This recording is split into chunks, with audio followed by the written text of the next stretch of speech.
For us, the parable, the wheat and the weeds, or sometimes called the wheat and the tares. If you'll allow me, I need to do 2 bits of background, and then there's a terrific lesson in here for us.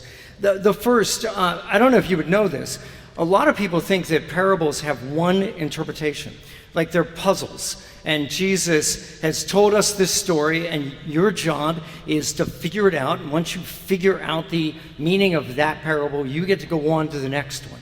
That's not true. Parables are intended by their nature to have lots and lots of different ways by which you can look at them, and that in different seasons of your life, they'll speak to you in different ways. So what we're going to talk about in just a moment is likely to be something a little different than maybe other people have told you about this parable, and it's terrific, just like the interpretation that you heard before. That's a terrific interpretation too. The other thing, this idea of weeds. So you've got the gist of the story. Guy sows his, puts seed out in his field. It's wheat, and weeds grow up. And you and I, there's a tendency, you're probably thinking weeds like you and I know, green things that just don't belong there, you just pull them up. That is not what's going on here at all. This weed in particular it's a type of plant called darnel. And what is interesting about this is when it starts to grow up, it doesn't look like a weed, it looks like wheat. In other words, that's why it takes so long for these servants to show up at the master and say, hey, what happened? Because this stuff is growing and growing, and it looks like it's all perfectly good wheat. But only late, when it starts the wheat starts to turn into grain at the stalks, only then can you look at it and go like, wait, that's not wheat. You can't figure it out earlier. Certainly in that day and age. I suppose now you could take microscopic samples and figure it out. And so that's why it's so late in the growing season that the master doesn't want the guys to go out there and start pulling this stuff up, because the root systems are all put together. Think about this. Isn't it interesting? This idea that 2 plants could be so much alike that you can't tell them apart. And so you look at that and you say, well, I'd have to be very careful in my judgment. An agriculturalist judging this, they're going to have to be very careful. They're not going to be able to just go on site. If they look at it just briefly, oh, it's all weeds. And that's not good. And even once they figure out there's some of this weed in the field, and they want to go and look at it, I mean, you got to really know a great deal in order to figure it out. I just wondered if that's not a terrific lesson for us, especially in a parish situation. I mean, for example, it hasn't happened here yet. It might, but at my last parish, it wasn't uncommon for people to come up to me and say, oh, Father, doesn't it just hurt you when people leave Mass early? And my response typically is, no. And they are shocked. And I say, I don't know why they're leaving. And they look at me and I said, no, I mean, that's quite serious. I don't know why they're leaving.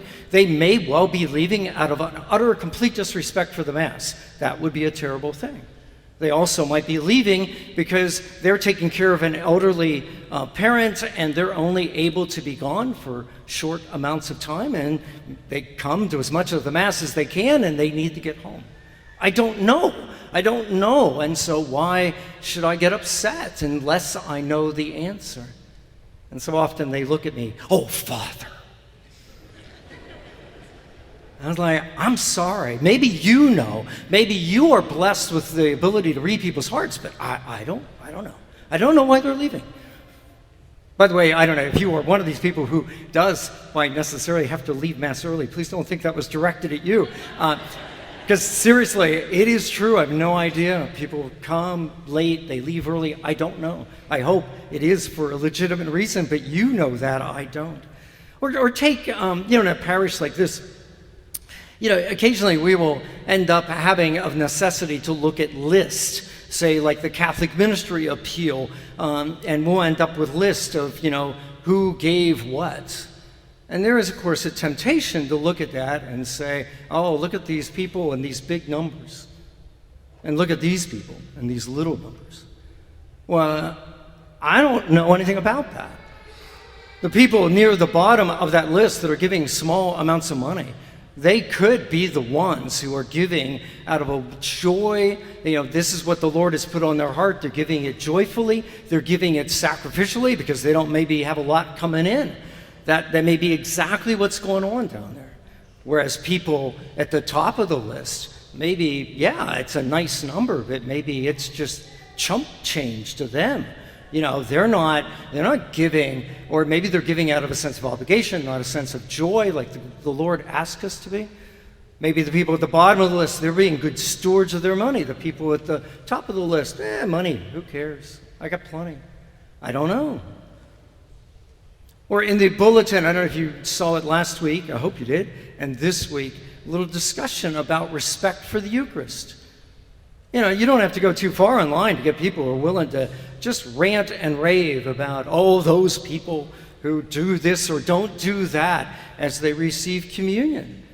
We want to be respectful as we come to the Eucharist. It is indeed the body and blood of the Lord.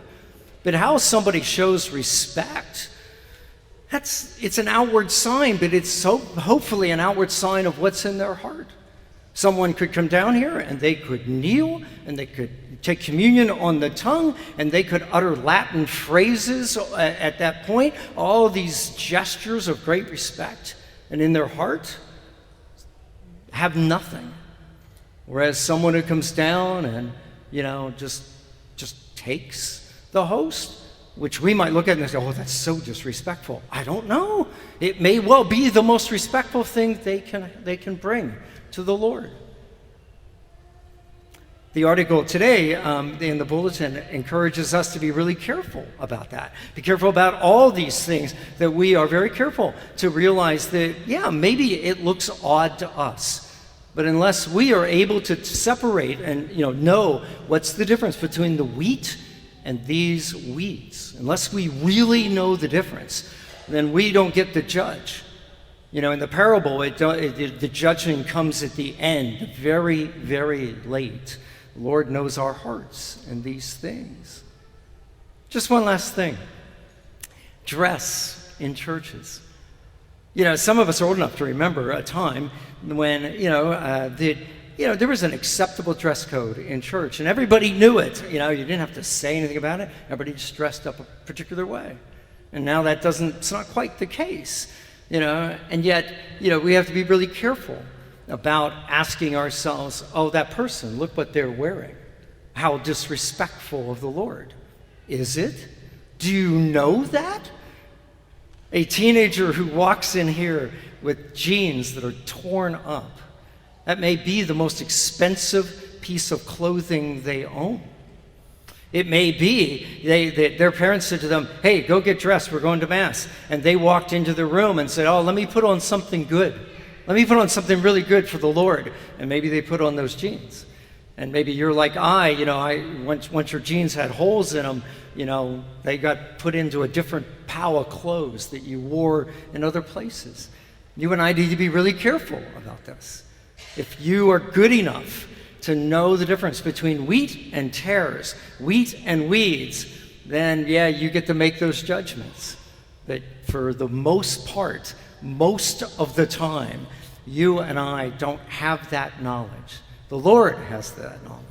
So we can certainly encourage one another. If you think someone is taking communion irreverently, perhaps it's a conversation you can have with them. Maybe it's just a question of asking them, hey, I noticed you do this during communion. Could you talk to me? Would you tell me why? And maybe they could tell you something that would be helpful. And maybe you could help them in that way. But please, let us not be a congregation where we come to worship and we sit around and all we do is look around and go like, oh, look at that. Look up. Because what does it get us? And we find ourselves on the wrong side of this parable. And indeed, the Lord tells us in the Sermon on the Mount, this is scary, don't judge, because the way by which you judge, that's how it's going to be how you're going to be judged. And most of us have areas in our lives where we want people to cut us a little slack because they don't know the whole story. That's true of all of us. Let's be careful. Let's be careful. Let's learn from this parable of the Lord. Let's be careful. As we look at one another, let's see the good in them. Let's see them. Let's start with the assumption that their heart is in the right place and go from there.